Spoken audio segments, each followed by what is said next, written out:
4వ అధ్యాయము 1-2 వచనాలని మధ్యలో ఒకరు చదివి వినిపిస్తారు. ఈ బైబిల్ భాగాన్ని ఎవరున్నారు?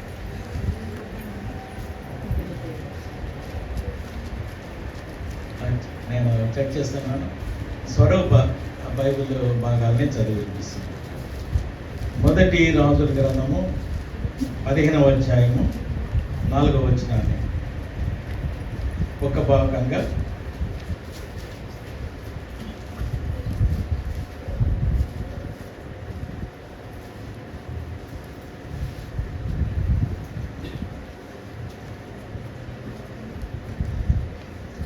మొదటి రాజుల గ్రంథము 15వ అధ్యాయము 4వ వచనం.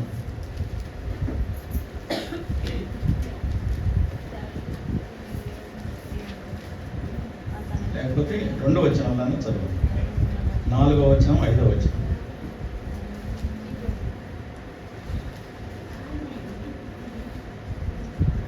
Page number 295.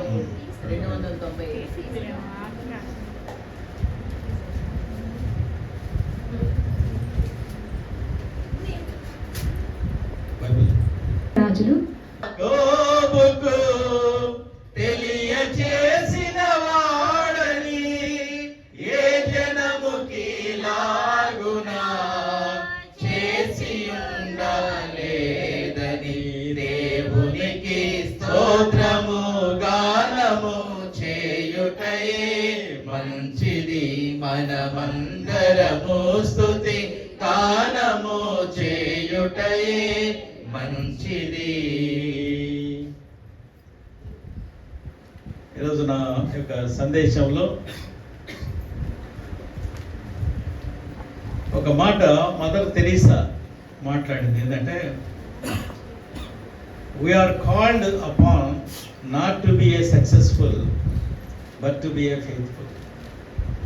ఆ మాటకి తెలుగులో మదర్ తెరీసా చెప్తున్న మాట, దేవుడు మనల్ని పిలుచుకున్నది జీవితంలో విజయాలు పొందడానికే కాదు, విశ్వాసాన్ని కలిగి ఉండడానికి, ఫెయిత్ కలిగి ఉండడానికి, విశ్వాసాన్ని కనపరిచేటువంటి వారంగా ఉండటానికి. అది మదర్ తెరీసా మాట్లాడినటువంటి మాట. అట్లాగే ఆల్బర్ట్ ఐన్స్టీన్ అనేటువంటి ఆయన కూడా ఒక మాట ఇంగ్లీష్లో చెప్పాడు. Try not to become a man of success, but rather than to become a man of values. ఈరోజు ఆల్బర్ట్ ఐన్స్టీన్ అనే ఆయన యాటమ్ బాంబుని కనుక్కున్న ఆయన, E=mc² ని కనుక్కున్న ఆయన, అంతేనా? యాటమ్ బాంబు యొక్క థియరీని కనుక్కున్నటువంటి ఆయన చెప్పిన మాట ఏంటంటే, ప్రతి మనుష్యుడు సక్సెస్ కొరకునే కాదు, ఆ విలువల్ని పెంచుకునేవాడుగా ఉండాలా. అర్థమవుతుందన్నమాట. మదర్ తెరీసా ఏమని చెప్పిందంటే, ఈరోజు దేవుడు మనల్ని పిలుచుకున్నటువంటి why he called us to be a successful man అంటే, ఒక సక్సెస్లోకి విజయాలతోటి అన్ని విజయాలే వచ్చాయి అనేటువంటిది కాదు, ఒక విశ్వాసాన్ని కూడా మనం పెంచుకోవాలా, విశ్వాసం గ్రో అవ్వాలా, పెరగాల. అలాగే ఐన్స్టీన్ చెప్తున్న మాట ఏంటంటే, విజయాల కొరకే కాదు మన జీవితం, విలువలు కలిగినటువంటి వాళ్ళంగా ఉండాలి. మంచి మాటలు అనుకుంటాం కదా ఇవి. కాబట్టి ఈరోజు దావీదుని జస్ట్ ఫస్ట్ ఎగ్జాంపుల్గా మనం చూస్తే, బైబిల్ పరిశుద్ధాత్మ దేవుడు చాలా రకాలుగా ఆయన్ని కొంచెం విమర్శించే వాళ్ళు అట్లా ఉంటారు. కానీ నేను పోయిన వారం కూడా చెప్పాను, దావీదు నా హృదయానుసారుడు. ఇది ఎవరి స్టేట్మెంట్? దేవుడు ఇచ్చిన స్టేట్మెంట్. అందుకనే పరిశుద్ధాత్మ దేవుడు ఇక్కడ రాయించిన మాట ఏంటంటే, 4వ వచనంలో, దావీదు హిత్తీయుడైన ఊరియా సంగతి యందు తప్ప తన జీవిత దినములన్నీ యెహోవా దృష్టికి యథార్థముగా నడుచుకొనుచు యెహోవా అతనికిచ్చిన ఆజ్ఞలలో దేని విషయమందును తప్పిపోకుండా ఉండాలి. కాబట్టి నేను ఆ కుటుంబానికి నేను చేసే మేలు నేను చేశాను. అంతేనా దేవుడు చెప్పాను. కాబట్టి వన్ థింగ్, కొన్నిసార్లు ఒక విషయంలో మనం ఏదైనా ఒక పొరపాటు ఉంటుంది. బైబిల్ అందుకనే చెప్తుంది, నీతిమంతుడు ఒక్కడను లేడు, అందరూ పాపం చేసి దేవుడు అనుగ్రహించు. సో వెనెవర్ మనం ఆ రికాల్ చేసుకొని ఆ పొరపాటులో నుంచి పక్కకు వచ్చినప్పుడు, ఇదిగో దేవునిని గణపరిచిన వాడు అవుతాం. ఈరోజు దావీదుని గురించి చాలాసార్లు మనం మాట్లాడుతుంటాం, కానీ దావీదు రాసినటువంటి 51వ కీర్తన, ఈరోజు ఆ కీర్తన చాలామంది జీవితాలలో పడిపోయి ఆ రక్షణానందాన్ని తిరిగి పొందినటువంటి వాళ్ళు చాలామంది నాకు తెలుసు. వాళ్ళ జీవితాలలో ఆ 51, ఈరోజు దావీదు ఒకసారి పడిపోయి ఆయన మరలా దేవుని ఎదుట ప్రతి ఆజ్ఞ విషయంలో యథార్థంగా నడుచుకున్నాడని హోలీ స్పిరిట్, పరిశుద్ధాత్మ దేవుడు ఇక్కడ రాయించాడు.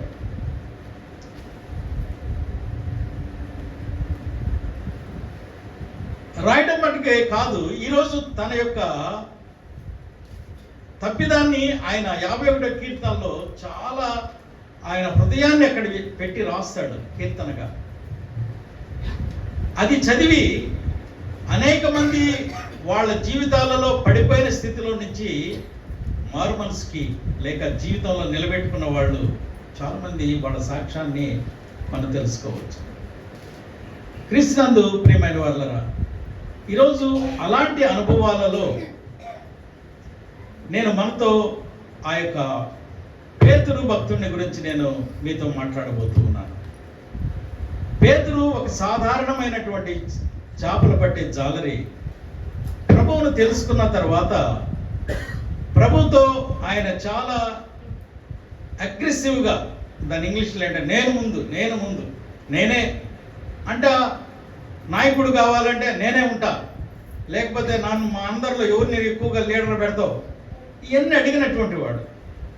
అంత మాత్రమే కాదు, ప్రభుతో సంభాషణ చేస్తున్నప్పుడు, అయ్యా చచ్చిపోవాలి వస్తే నీకన్నా నేనే ముందే చచ్చిపోతా, లేకపోతే నీతో పాటు చచ్చిపోతా అని చాలా ప్రగల్భాలు అనొచ్చబట్టింది. అలాంటి ఆవేశాన్ని కలిగినటువంటి వాడు ప్రభు నీళ్ళల్లో నడుస్తూ వస్తుంటే, నీవే కానీ నేను కూడా నడుస్తాను అన్నటువంటి వాడు నడిచాడు. కానీ ఆయన ఏ విషయంలో మునిగిపోయాడో మనకు తెలుసు, కానీ ప్రభు ఆయన్ని పైకి లేపాడు. ఈరోజు అలాంటి అపొస్తలుడైన పౌలు యేసుక్రీస్తు ప్రభుని ఇదిగో ముమ్మారు నాకు తెలియదు, ఆయన ఎవరో నాకు తెలియదు అని చెప్పినటువంటి ఆయన ఒక అనుభవంలోకి మనతో మాట్లాడతాడు. ఆ యొక్క పేతురు పత్రిక 2వ అధ్యాయము 1వ వచనంలో,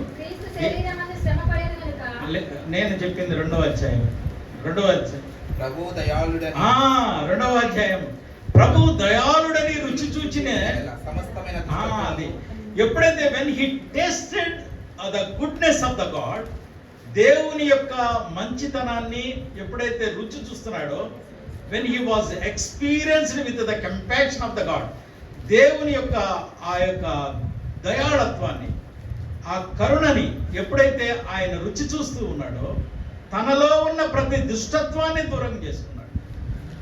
హల్లెలూయా. తనకి చాలా భయంకరమైన క్యాస్ట్ ఫీలింగ్. ఎవరికి? పేతురుకి. పేతురుకు ఉన్నంత క్యాస్ట్ ఫీలింగ్ ఎవరికి లేదు బైబిల్లో. క్యాస్ట్ ఫీలింగ్ ఉన్నటువంటి వ్యక్తి ఎక్కడో ముందు ఎవరో తోటి కూర్చొని అన్నం తింటా ఉంటాడు. ఆడ పేతురు రాగానే మళ్ళీ టక్కన చేయగడుకొని పైకి లేసేస్తాడు. అదే పలాని జెంటైల్స్ తోటి అన్యులతో కూర్చొని ఈడ అన్నం తింటున్నాడు ఏదోనని వేరే వాడు చూస్తున్నాడు అని చెప్పి బయటకు వచ్చేసినాడు. తర్వాత కొన్నేళ్ళైనటువంటి సమరయుడి దగ్గరికి వెళ్ళడానికి సంకోచించినటువంటి వాడు. ఇలాంటి వ్యక్తి ఎప్పుడైతే దైవికమైనటువంటి ఆ దయాళత్వాన్ని రుచి చూస్తూ ఉన్నాడో, ఆయనలో సంపూర్ణమైన మార్పుని మనం చూస్తున్నాం. ఆ మార్పు ఎలాంటిది అని అంటే, ఆయన ఒక్కసారి మాట్లాడితే 5,000 మంది ప్రభువుని నమ్ముకున్నారు. ఆయన బట్టలు తగిలితే స్వస్థత పడ్డారు. ఆయన నీడ పడితే స్వస్థత పొందారు. హల్లెలూయా. అలాంటి పేతురు నీతో నాతో మాట్లాడుతున్నటువంటి ఒక 3 విషయాల్ని నేను ఈరోజు మీతోటి జ్ఞాపకం చేసి నా సందేశాన్ని ముగిస్తాను. పేతురు 2వ పత్రిక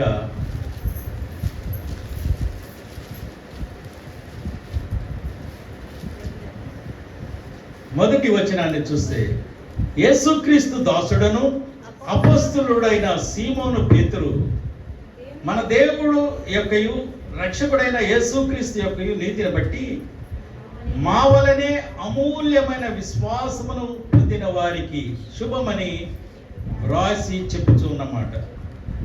సో మొట్టమొదట మావలే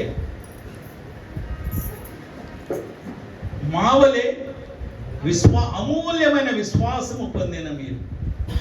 ఇప్పుడు పేతురికి ఎంత విశ్వాసం ఉందో, పేతురు ఏం చెప్తున్నాడంటే, నాలాంటి విశ్వాసాన్ని మీరు కూడా కలిగి ఉన్నారు. సో ఎక్కువేం కాదు, యేసుప్రభుని నమ్మారు, వెంబడించాడు, ఒకడిని చెవు కోసాడు, ఆ తర్వాత నాకు ఆయన తెలియదని చెప్పాడు, 2-3 సార్లు నాకు పోటీ అన్నాడు, ఆ తర్వాత క్యాచ్ ఫీలింగ్ మాట్లాడాడు, మనలాగా ఉండాడు ఆయన కూడా. అంతేనా కదా? ఏమరే? కానీ అలాంటి ఆయన ఇప్పుడు ఏం మాట్లాడుతున్నాడంటే, నాలాంటి విశ్వాసాన్ని కలిగిన మీరు ఇప్పుడు ఆ విశ్వాసము అమూల్యమైనటువంటి విశ్వాసముగా మారాలి. ద హయ్యర్ ఫెయిత్, ఆ అమూల్యమైనటువంటి విశ్వాసముగా మన యొక్క విశ్వాసాన్ని పెంచుకోవాలి. క్రీస్తునందు ప్రియమైన వాళ్ళరా, ఎలా పెంచుకోవాలి దాన్ని? అసలు బిగినింగ్లో ఒకలాగున్నాడు, బిగినింగ్లో ఎవ్రీ జనరల్ మ్యాన్ గానే ఉన్నాడు, ఫెయిత్లోనే విశ్వాసంలో ఉన్నాడు. కానీ ఆ ప్రభు యొక్క పునరుద్ధాన అనుభవాల తర్వాత తను మారిపోయాడు. సో మనం లాస్ట్ టైం కూడా మనం ప్రభు బల్లలో మనం జ్ఞాపకం చేశాం నేను. సో ఆ ప్రభు బల్లలో కూడా ఏంటి, అంతసేపు ఆయన నుండి తాను చెడ్డకోతి వనమంతా ఏడ్చిందని 5గురిని ఎత్తుకెళ్ళిపోయాడు. రాండ్రా ఏముంది, చేపలు పట్టుకుందామని అన్నాడా లేదా? ఇట్స్ ఎ జనరల్ విశ్వాసం ఉన్నటువంటి వాడు తన విశ్వాసాన్ని అమూల్యమైన విశ్వాసముగా, the higher range of faith, ఆ అమూల్యమైన విశ్వాసముగా ఆయన మారాడు. తను వెళ్తుంటే మనుషులు స్వస్థత పొందారు, ఆయన మాట్లాడుతుంటే అనేక మంది రక్షణలోకి వచ్చారు. మనలాంటి విశ్వాసం ఉన్నటువంటి ఆయన, మనలాగా ఉన్నటువంటి ఆయన హయ్యర్ ఫెయిత్కి, ఒక అమూల్యమైన విశ్వాసంలోనికి ఆయన వెళ్ళి మాట్లాడుతున్న మాట ఈరోజు నీకు నాకు మాదిరిగా ఉండాలి. అది ఎలా సాధ్యము అనంటే, ఇదిగో యెహెజ్కేలు గ్రంథము 3వ అధ్యాయము 2వ వచనంలో యెహెజ్కేలు తన అనుభవాన్ని మాట్లాడుతున్నాడు. ఇక్కడ 2వ అధ్యాయము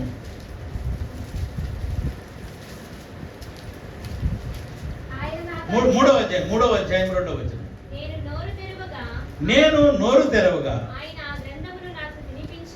ఆయన ఆ గ్రంథమును నాకు తినిపించి, నరపుత్రుడా నేనిచ్చుచున్న ఈ గ్రంథమును ఆహారముగా తీసుకొని దానితో నీ కడుపు నింపుకోమని నాతో సెలవేగా నేను దాన్ని భక్షించదని, అదే నా నోటికి తేనె వలె మధురముగా ఉండెను.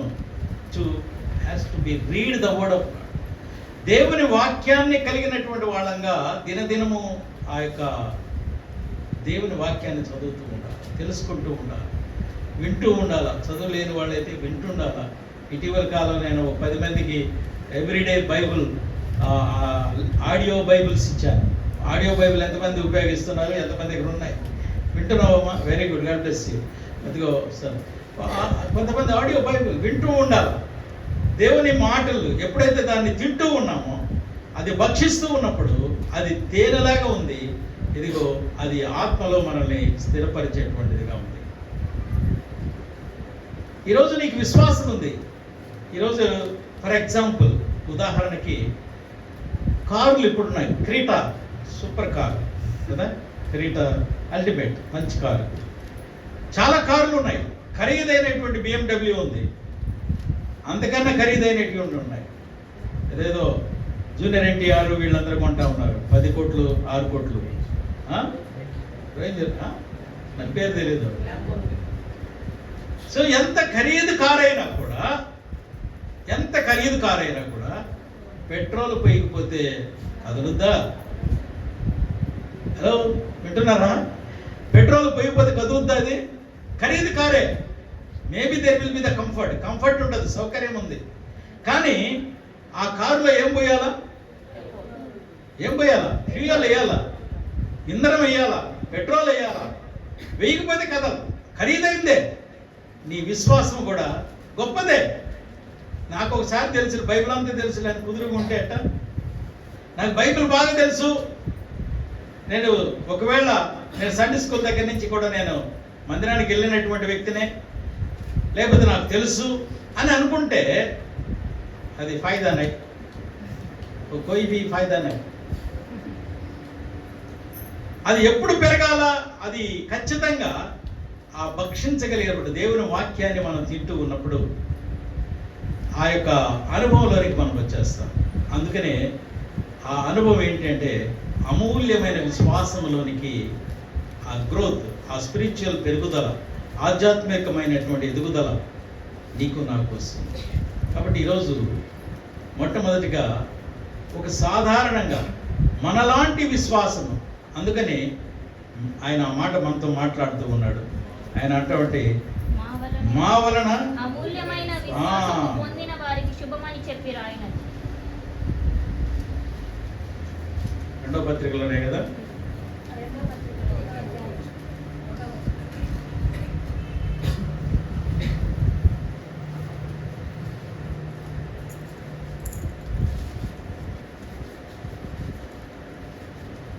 తిమ్మతి పత్రిక చూస్తాను.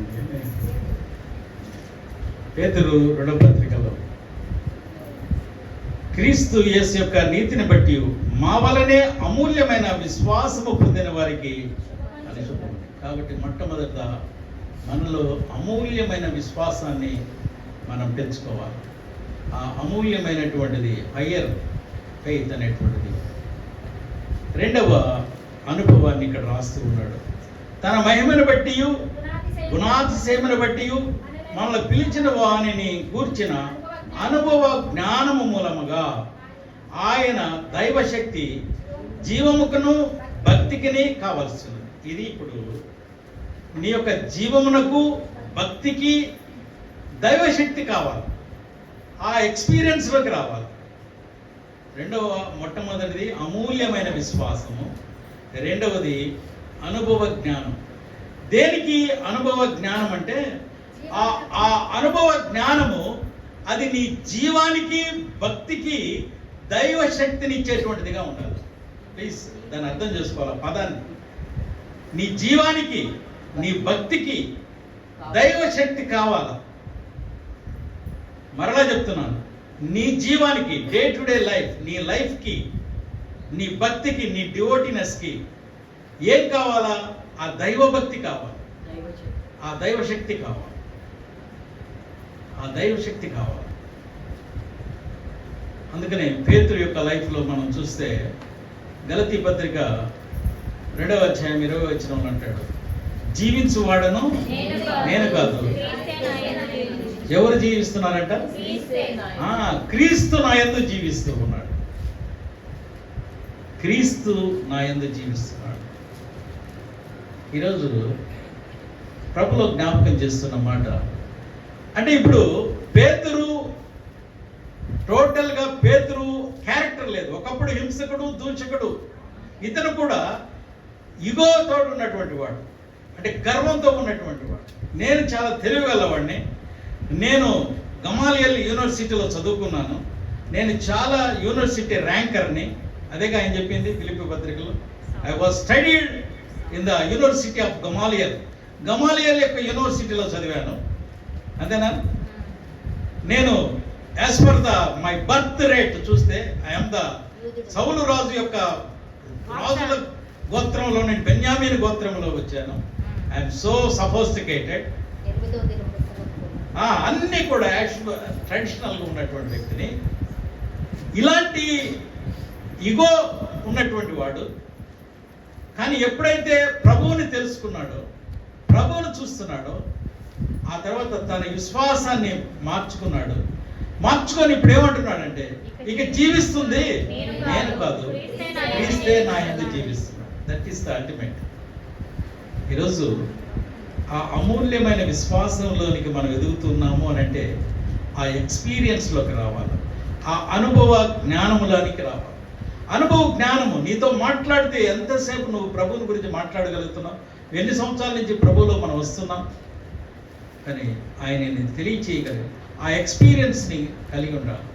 అందుకనే ఒకసారి పౌలు యొక్క అనుభవంలో ఆ యొక్క అపొస్తలుల కార్యం 28వ అధ్యాయము 3-6 వచనంలో ఆయన సముద్ర ప్రయాణంలో నుంచి తప్పించబడి ఒక ద్వీపం దగ్గర చేరుకున్న తర్వాత ఆ ద్వీపం పేరు కూడా వెళ్తే అనేటువంటి దీని గురించి ఒకసారి చెప్పుకున్నాను. ఆ యొక్క ద్వీపం దగ్గర ఏమైందంటే చలి కాకుంటూ ఉన్నాడు. ఆ కట్టెల్లో నుంచి ఎప్పుడు దూరిందో ఒక లొత్త ఉన్నటువంటి అంటే బొంగు లాంటివి ఉన్నాయి, మన ఇప్పుడు మా ఇంటి ప్రక్కన కూడా ఉన్నాయి, సాగుకి ఖాళీ ఉంటుంది, పాములు మాత్రం చేరిపోయింది. సెగకి బయటకు వచ్చింది. సెగకి బయటకు వచ్చి చెయ్యి కాస్తున్నటువంటి ఆయనకి చేతి మీద ఆడేసి అందరూ అనుకున్నారు, అరే అంత పెద్ద సముద్ర ప్రయాణంలో నుంచి ఇతను తప్పించుకొని వచ్చాడు, కానీ ఇతను పాపాత్ముడు, ఇగడ ఆ వచ్చినోడిని పాము వదలలేదు, ఖచ్చితంగా అది విశేషత్వం కొట్టేసింది, చచ్చిపోతాడో లేకపోతే ఒళ్ళు మీద పొడలు వస్తాయో. చాలామంది పాము కాటు వాళ్ళు ఎరిగారు.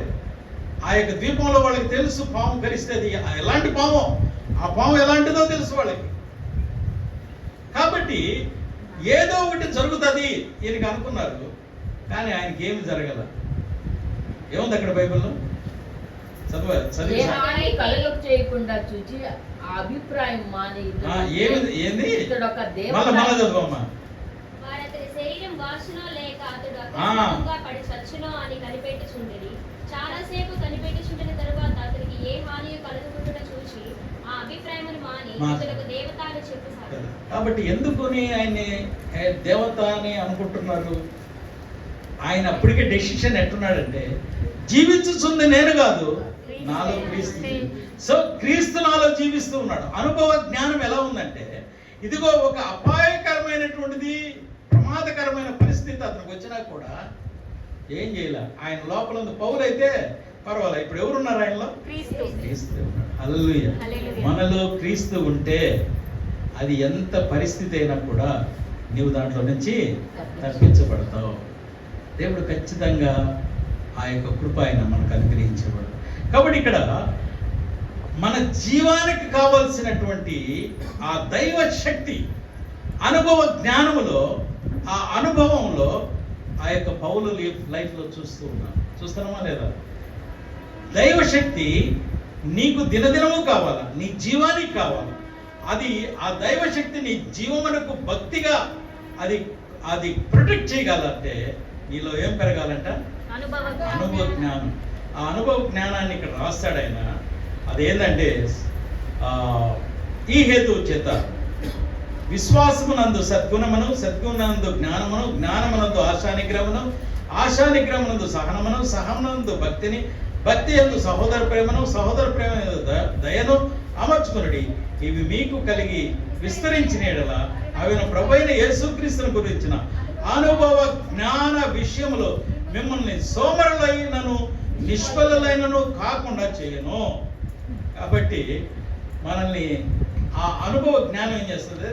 ఊరుకోదు, సోమరులుగా ఉంచదు, నిష్ప్రయోజకులుగా ఉంచదు. దేవుని యందు ఆ జీవమునకు కావలసిన భక్తి, ఆ దైవ శక్తి నీకు కావాలా అని నువ్వు అనుకున్నప్పుడు నువ్వు పౌలు లాంటి ఒక ఎక్స్పీరియన్స్లో జీవిస్తున్నది నేను కాదు, నాలో క్రీస్తు జీవిస్తున్నాడు. ఆ అనుభవ శక్తి, దైవ బలం వచ్చేసరికి ఎంత శోధన వచ్చినా కూడా అది ఏమీ చేయలేకపోతుంది. కాబట్టి ఆ అనుభవ జ్ఞానం అనేటువంటిది నిన్ను ఎలా చేస్తుందంటే సోమరుడిగా చేయదు. ఇప్పుడు మాట్లాడుకుందాం. ఈరోజు మన విశ్వాసము అమూల్యమైన విశ్వాసముగా అనుభవ జ్ఞానములోనికి అది మారే విధంగా మనల్ని మనం ఆయుత్తపరచుకోవాలి. ఏ జనరల్ మ్యాన్, ఒక సాధారణమైనటువంటి పేతురు ఈరోజు తన విశ్వాసాన్ని మాట్లాడుతున్నాడు. ఒకప్పుడు ఇగోతో ఉన్నటువంటి పౌలు తన యొక్క అనుభవ జ్ఞానాన్ని మాట్లాడుతున్నాడు. ఈరోజు ఆయన మహత్య కార్యాలను మనం లోకంలో చూపించాలంటే ఈ రెండు క్యారెక్టర్లు మన దగ్గర ఉన్నాయి. సో ఈరోజు ఆ దైవ శక్తి యొక్క దీవెన మన జీవానికి కావాలనుకున్నప్పుడు మన అమూల్యమైన విశ్వాసంగా ఆ విశ్వాసతను పెంచుకుందాం, దాన్ని తిందాం. దేన్ని ఏం పెడతారు నిన్న ఒక అతను మాచర్లకి వెళ్ళాను. ఇక్కడ ఒక అతను అంటున్నాడు, సార్ ఈరోజు చచ్చిపోయాడు అంటే పెద్ద విలువే లేదు సార్. ఏమయ్యా ఏమో సార్ చచ్చిపోయారు అని అంటే 3వ రోజు దినం జరుపుతాడో 4వ రోజు దినం 5 దినం పెడతాడు. ఏం పెడతారు అని అడుగుతున్నారు సార్. దినానికి రమ్మంటే ఏం పెడతారు? మాట హోటల్కి వస్తున్నావా? దుఃఖాన్ని బట్టి దుఃఖము ఆ సాలిడారిటీ సంఘీభావాన్ని చూపించలేక తిండిని మాట్లాడుతున్నారు సార్ అన్న.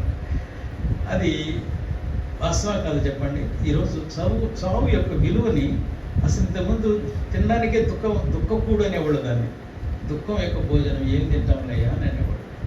ఎవరు ఇంటికి ఒకరు వెళ్ళేవాడు. ఆ దినాలు వేరే. అదేనా బాధ్యతగా పోయి పలకరించి ఆదరించేవాడు. ఇప్పుడు దేనికైనా నువ్వు బిర్యానీ పెడతావా లేకపోతే. సో నేను ఈ మాటలు ఎందుకు చెప్తున్నా అంటే లోకంలో నేను వింటున్న విషయాన్ని నేను డిస్కస్ చేస్తున్నాను. వాడు మాట్లాడుతుంటే నిజమేనయ్యా నిజమేనా. సో ఈరోజు మనం కూడా దేన్ని తినాలా అనంటే ఈరోజు దైవికమైన దైవుని వాక్యాన్ని మనం రుచిస్తూ ఉండాలి. బైబిల్ రీడింగ్ అనేటువంటిది ఆపద్దు. ఖచ్చితంగా మనం ఎప్పుడైతే అమూల్యమైన విశ్వాసము ఆ అనుభవ జ్ఞానంలోనికి ఇదిగో పేతురు వలె పౌలు వలె ఇదిగో ఆ యొక్క స్టెప్స్ని మనం పెంచుకోవాలి. 3వ మాట ఇదే అధ్యాయంలో నేను జ్ఞాపకం చేస్తున్నాను. అదేంటంటే కింద వచనాల్లో చూస్తాము. 16వ వచనం, ఏలయనగా ఈ కింద వచనం అంతా మనం చదివిన ప్రకారం సరే 12వ వచనం నుంచి ఊరికే చదువుకొని వచ్చారు. కాబట్టి మీరు ఈ సంగతులు తెలుసుకొని అంగీకరించిన సత్యమందు స్థిరపరచబడి ఉన్నను వీటిని గురించి ఎల్లప్పుడూ మీకు జ్ఞాపకము చేయుటకు సిద్ధముగా ఉన్నాను. మరియు మన ప్రభువైన యేసుక్రీస్తు నాకు సూచించిన ప్రకారము నా గుడారమును త్వరగా విడిచి పెట్టవలసి వచ్చిందని ఎరిగి నేను ఈ గుడారములో ఉన్నంతకాలము ఈ సంగతులను జ్ఞాపకం చేసి మిమ్మల్ని రేపుట న్యాయమని ఎంచుకొనుచూ ఉన్నాను. నేను మృతి పొందిన తరువాత కూడా మీరు నిత్యము వీటిని జ్ఞాపకం చేసుకున్నట్లు జాగ్రత్త చేతును. ఏలయనగా చమత్కారముగా కల్పించిన కథలు అనుసరించి మన ప్రభువైన యేసుక్రీస్తు యొక్క శక్తిని ఆయన రాకడను మేము మీకు తెలుపలేదు కానీ ఆయన మహత్యమును మేము కన్నులారా చూచిన వారమైతిమి. ఈయన నా ప్రియకుమారుడు, ఈయన యందు నేను ఆనందించుతున్నాను అనే శబ్దము మహా దివ్య మహిమ నుండి ఆయన ఎదుకు వచ్చినప్పుడు తండ్రి అయిన దేవుని వలన ఘనతయు మహిమయు ఆయన పొందగా అనే మాటని మనం చూస్తున్నాం. కాబట్టి ఈ వచనం అంతా చివరి వరకు కూడా 3వ స్టెప్ అమూల్యమైన విశ్వాసము, 2వది అనుభవ జ్ఞానము, 3వది ఆయన మహత్యము. ఆయన మహత్యం ఈరోజు ద డివైన్ పవర్, ఆ యొక్క ఆయన మహత్యాన్ని మనం కలిగి ఉండాలి. ఆయన మహత్యం, ఆయన మహత్యాలని చూడగలిగినటువంటి వాళ్ళంగా ఆయన మహత్యాలను మన కుటుంబాలలో, మన ద్వారా సమాజంలో, సంఘములో ఆయన మహత్యాన్ని చూడగలిగిన వాళ్ళగా. ఏంటిది జ్ఞాపకం చేసుకుంటే మార్కు సువార్త 8వ అధ్యాయము 1 నుండి 6 వరకు చూస్తే ఇక్కడ యేసుక్రీస్తు ప్రభు వారు దేవుని మాటలు ఆయన బోధిస్తూ ఉన్న కాలంలో 4,000-5,000 మనుషులు అది వినడానికి వచ్చారు. తీశారా బైబిల్లో?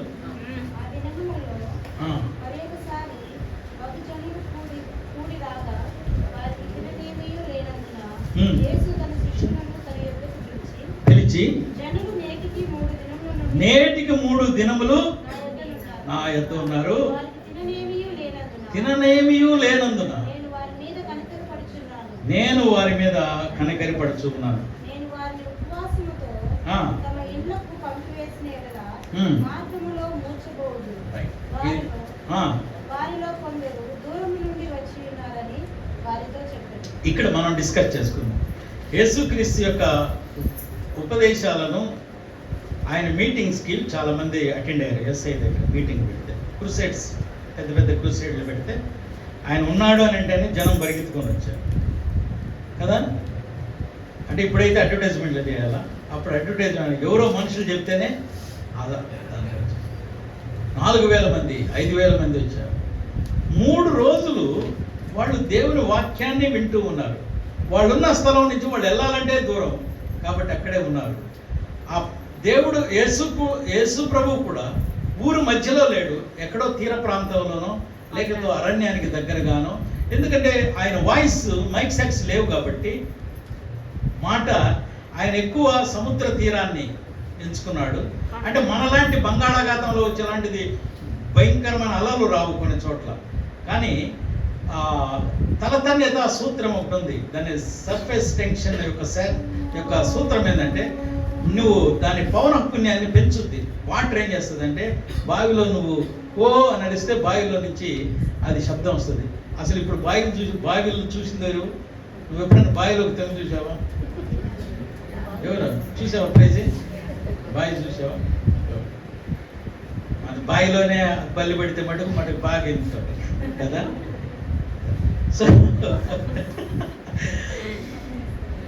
సో ఆ యొక్క పరిస్థితి ఏంటంటే ఆ వాటర్ ఎక్కువ సౌండ్ అని ఇస్తారు, అది అక్కడ.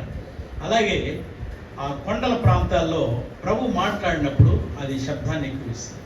కనుక ప్రభు ఎంచుకున్నటువంటి ప్రదేశానికి వాళ్ళున్న గ్రామానికి చాలా దూరం ఉంది, పోయి రావడానికి కుదరదు. 3 దినాలు వాళ్ళు దేవుని వాక్యాన్ని వింటున్నారు. ఇంతకుముందు మన మధ్యలో నాగేశ్వరరావు గారు ఉండేవారు. కొంచెం సేపు ఎక్కువగా మాట్లాడితే ఏమంటే టైం అయిందండి అని అనేవాడా లేదా?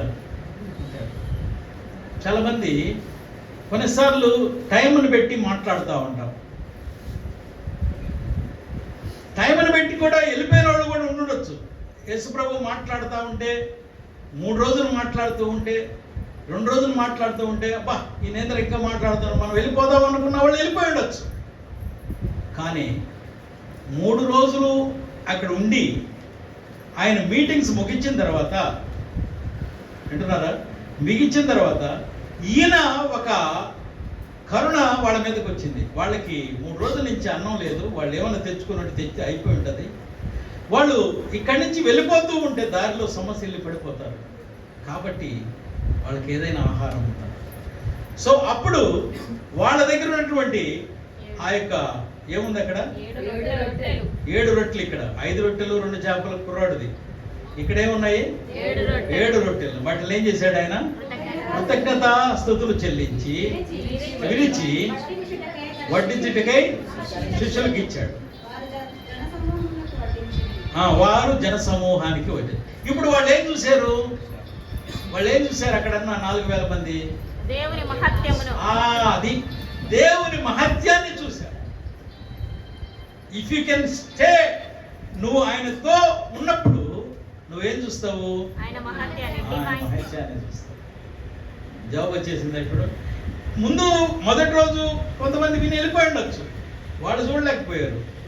2వ రోజు వెళ్ళిపోయిన వాళ్ళు చూడొచ్చు. 3 రోజులు ఆయనతో ఉన్న వాళ్ళు ఏం చూస్తున్నారు? ఇప్పుడు ఆయన మహత్కార్యాన్ని చూస్తూ ఉన్నారు. కొన్నిసార్లు విశ్వాసతలో ప్రభు ఊరికే తెలుసుకొని క్యాజువల్గా ఉండేవాళ్ళు ఉంటారు. నువ్వు అనుభవ జ్ఞానాన్ని నువ్వు పెంచుకుంటూ పోతుంటే నువ్వేం చూస్తావు? చెప్పాలా? ఏం చూస్తావు? ఆయన మహత్కార్యాలను మనం చూస్తాం, మన ఇంట్లో మనం చూస్తాం. క్రీస్తునందు ప్రియమైన వారులారా, ఈరోజు ప్రభులో మిమ్మల్ని జ్ఞాపకం చేస్తున్నాను. చివరి వరకు ఉన్నవాళ్ళు ఆయన అద్భుతాన్ని చూస్తూ ఉన్నాం. ఈరోజు నీవు నేను బైబిల్ చెప్తున్న మాట, గలతీయులకు రాసిన పత్రిక పౌలు భక్తుడు ఒక మాట రాస్తున్నాడు. 3వ అధ్యాయం 29వ వచనం. మీరు క్రీస్తు సంబంధులైతే మీరు క్రీస్తు సంబంధులైతే ఆ పక్షమందు ఆ- అబ్రహాము యొక్క ఆ పక్షమందు అబ్రహాము యొక్క సంతానమయుండి సంతానమై ఉండి వాగ్దానము ప్రకారము వారసులై ఉన్నారు. కాబట్టి ఈరోజు మీరు క్రీస్తు సంబంధులైతే, అంటే కింద నోట్లో ఉన్న 3వ వచనంలో క్రీస్తు వారమైతే, ప్రభువుకి సంబంధించిన వాళ్ళు మనం అబ్రహాము యొక్క వారసులమని చెప్పుకుంటున్నాం. సో అబ్రహాము యొక్క వారసులముగానైతే ఆ వాగ్దానం ప్రకారం వారసులు. ఏంటి అబ్రహాం యొక్క వారసులు అంటే, అబ్రహాంకి చేయబడ్డ వాగ్దానము 75 సంవత్సరాలప్పుడు నీకు పిల్లల్ని ఇస్తానన్నాడు. ఆయన 100 సంవత్సరాలప్పుడు దాన్ని పొందాడు. అంటే ఎన్ని సంవత్సరాలు వెయిట్ చేశాడు? దగ్గర 25 సంవత్సరాలు వెయిట్. అంటే ఆయనలో ఏముంది? ఓపిక ఉంది, ఆ ఫెయిత్ ఉంది. దాన్ని ఎప్పుడైతే చివరి వరకు వెయిట్ చేస్తున్నాడో ఇది అద్భుతాన్ని చూస్తున్నాడు. ఈరోజు ప్రభువులో ఆయన మహత్కార్యాలని మనం చూడాలంటే ఆ అబ్రహాము యొక్క విశ్వాసానికి సంబంధించిన వాగ్దానాన్ని అబ్రహాము ఏ రీతిగా పొందున్నాడో నీవు నేను కూడా ఆయన మహత్కార్యాలని మనం చూడగలం. ఎప్పుడైతే ఆ విశ్వాసాన్ని, అందుకనే ఆయన పేతురు రాస్తున్నాడు హెబ్రీ పత్రిక 12వ అధ్యాయం, విశ్వాసమునకు కర్తయ్య దానిని కొనసాగించేవాడైన యేసు ఓపికతో నేను ఆయనతో ఉన్నప్పుడు ఇదిగో సులభముగా చిక్కులు పెట్టి ప్రతి పాపమును విడి. ఇదిగో చదవాలి. ఇంత గొప్ప సాక్షి సమూహం మేఘం వలె మనల్ని ఆవరించినందున మనము కూడా ప్రతి భారమును సిలువుగా చిక్కుబెట్టు పాపమును విడిచిపెట్టి విశ్వాసంలో కర్తయు దాన్ని కొనసాగించు వాడైన యేసు వైపు చూస్తూ యేసు వైపు చూచుచు మన ఎదుట ఉంచబడిన అన్యములు ఓపికతో ఆయన ఎదుట ఉంచబడిన ఆనందము కొరకై అవమానమును నిర్లక్ష్య పెట్టి సిలువను సహించి దేవుని సింహాసనం యొక్క ఈరోజు ఆ విశ్వాసానికి కర్త అయినటువంటి యేసు వైపు చూస్తూ ముందుకు సాగేటువంటి వాళ్ళని ఉన్నారు. క్రీస్తునందు ప్రియమైన వాళ్ళు ప్రభువు ఈరోజు జ్ఞాపకం చేస్తూ ఉన్నాను. ఇదిగో నీ జీవానికి నీ భక్తికి కావలసిన దైవ శక్తిని అమూల్యమైన విశ్వాసముగాను అనుభవ జ్ఞానము కలిగినటువంటిది గాను ఆయన అద్భుత కార్యాలను మహత్కార్యాలను చూసేటువంటి వాళ్ళంగాను నీవు నేను స్థిరపడతాను. We called for the faith. మనం సక్సెస్ కోసమే కాదు, మనం ఆయన మనల్ని పిలుచుకుంది ఆయన విశ్వాసతలోకి, ఆయన మనల్ని పిలుచుకుంది ఆయన విలువల్ని లోకంలో చూపించడానికి. కనుక ఈరోజు పేతురు యొక్క లైఫ్లో నుంచి కొన్ని సత్యాలను, ఈ పౌలు లైఫ్లో నుంచి కొన్ని సత్యాలను మనం చూస్తున్నాం.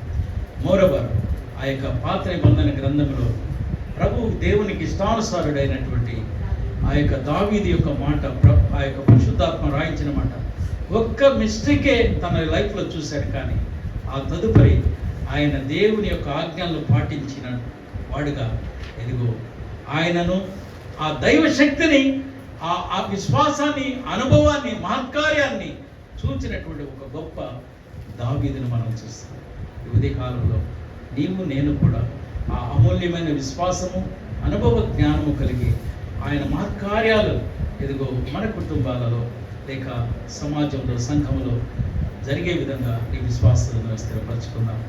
అదిగో అబ్రహాము యొక్క వారసులుగా ఇదిగో దేవుని నామంలో స్థిరులవుదామని జ్ఞాపకం చేస్తూ మాటలు ముగిస్తూ ఉన్నాను. ప్రార్థన చేసుకుందాం. ప్రార్థన చేసుకుందాం. మహోన్నతుడా, మా ప్రియ పరలోకపు తండ్రి, నీ పరిశుద్ధమైన జీవం కలిగిన నామాన్ని